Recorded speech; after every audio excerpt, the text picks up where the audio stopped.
So now we have question and answers opened up to everyone in the Zoom call. If you have a question, please write it in the chat or you can raise your hand.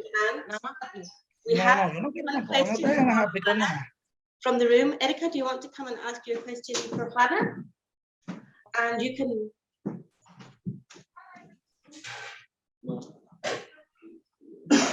Hola, Juana. Bueno, a las dos ponentes. Hello, Juana and all presenters. I wanted to ask Juana how you extend the craft, because as you have expressed, it's a very healing craft. And it's something that is required throughout the world, not only in Colombia. I was wondering if you gave workshops via Zoom or if you only did it in person. And if so, if you could please share your social media handles. Yes, we conduct workshops in various parts of Colombia and the world. We have visited several different countries, Nicaragua, Salvador, Peru, the United States. We have visited several times, and we have given these workshops in person. We don't do so remotely because we are peasant women from rural sides. And although we have learned many things, we're used to doing things in person. But when did we transition to remote work? When the pandemic occurred. We are a very united community, and there was not much isolation here. But one boy committed suicide, and this was a warning signal for us, because we said, if we are in the countryside and someone commits suicide, I don't want to imagine what things are happening in cities where people are locked in their homes. So we gave the first virtual workshop, and it was wonderful. This is present on social media. You can find us as Tejedoras de Mambuhan. And you can find me on Instagram. Let's see here. Ruiz Hernandez Juana. And you can find me on Facebook as Juana Ruiz Hernandez. Look me up.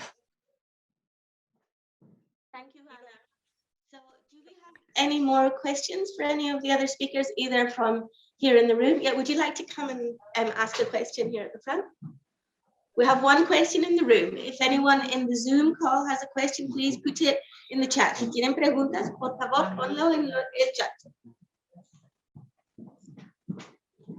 Hello, everyone, and thank you very much for your talks. I enjoyed them all. I'd like to ask Robinson a question, please. Robinson, I'd like to ask you if you could please tell us more about how you see your art that you're making currently as contributing perhaps to current social movements in Chile. Si pudiera, por favor, Robinson, contarnos cómo su arte actual que está produciendo, si ve que está contribuyendo a los movimientos sociales en Chile en este momento, y si es el caso, por favor, podría decirnos. If so, could you please tell us how you are contributing to current social movements? What is the connection or the link there? Thank you.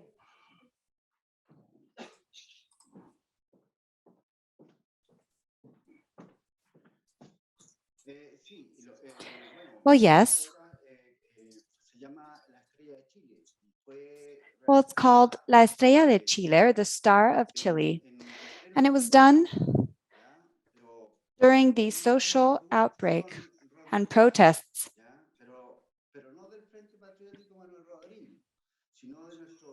This was done. It's tied to our great hero, Manuel Rodriguez, because he dared to, during the fight against the Spanish Empire, he was brave enough to, well, according to mythology tells us that he faced the great representative of the Spanish crown in Chile when he was searched out. They were looking for him. So I was invited to a sculpting session, and I knew that it was taking place in a city where the mayor was far right.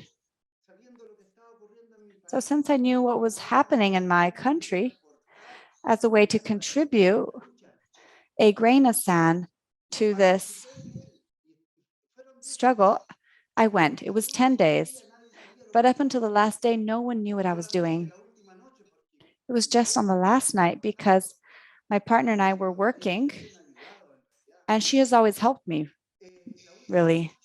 And on the last night, undercover, we finished our piece because that's when it was going to be revealed.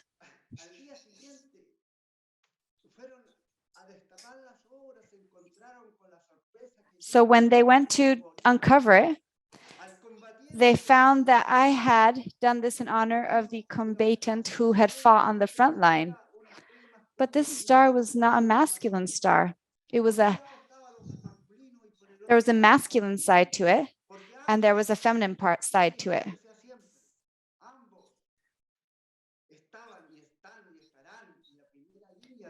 Because both men and women will always be on the front line. Perhaps the man will be throwing the stone, but women on this side. In Chile, this was very evident that the women are healing for those who are wounded. That came about due to the protests. It's difficult to create in Chile.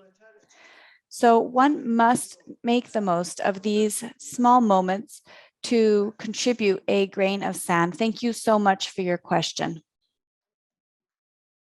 There's a question in the chat for Robinson, but I would just like to ask, first of all, Nengi, I really see your work as almost Afro-surrealist, the way that some of the figures don't have features, they have almost like their feet are not quite there. There's something that is very formal, but then almost elusive. And I just wondered if you also see this surrealism in your work. And then after that, after Nengi answers that question, we'll take one question from the chat from Carmen's iPhone for Robinson, and then we'll have a break until 4:05. So Nengi, if you could just maybe comment on whether you see yourself as a surrealist artist. Thank you so much for the question. At first I didn't realize it was directed to me, but so yes, I think about dream. Can you hear me? Yes, we hear you. Yes, we hear you. Okay. So I think in some of the paintings, I think there are some dream spaces that are depicted. Like not everything comes from a reality or a sense of things as they are presented before. So in that sense, I think of my work in a surrealist way, but it's not something that's always constantly active and forefront in my mind. But I've had that reading sometimes from my work. Yeah. Thank you. Y tenemos una pregunta en el chat, creo que es de Carmen. Carmen, no sé si quiere... We have a question in the chat from Carmen. Carmen, would you like to speak to ask Robinson your question? Sí, lo puede leer usted si es posible. If you don't mind reading it out, should I read it?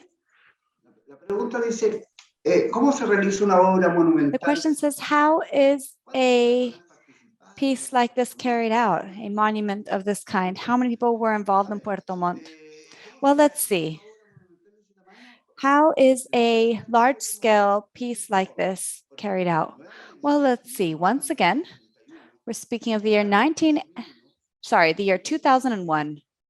El nazismo chileno me quemó lo que yo había construido y lo único que rescaté de ese incendio. Chile burnt down what I had done in the past, and the only thing I was able to rescue from my parents' home was a model of this idea of this piece, Sentados enfrente al mar. And it was a salvation for me at that point in time. So I thought that working on this piece could help me. And this is why I insist my partner has played a key role, because she is the one who encouraged me to seek financing to be able to work on this piece. Because we looked for financing. I had to buy the materials, I had to hire the people to work on it, and I need to put together the piece. It would be great to just be a creator and work on creating and work on his piece. But well, in any case, this is my reality. So doing something of this size was truly a dream come true. And when you dream up things with your heart, often dreams do come true. So it was a dream, but it was possible. things began to come together in such a way that it became possible. And we're able to achieve financing to be able to do each of the things that we had to do. Let's see, how many people were involved? I can't remember exactly, but perhaps it was about 20 people, because it's not just the shape or the figure. Here, the most expensive part was the platform that holds it all together. So many people were involved in that in order to fill it with cement and all of the metalwork required for something of this size.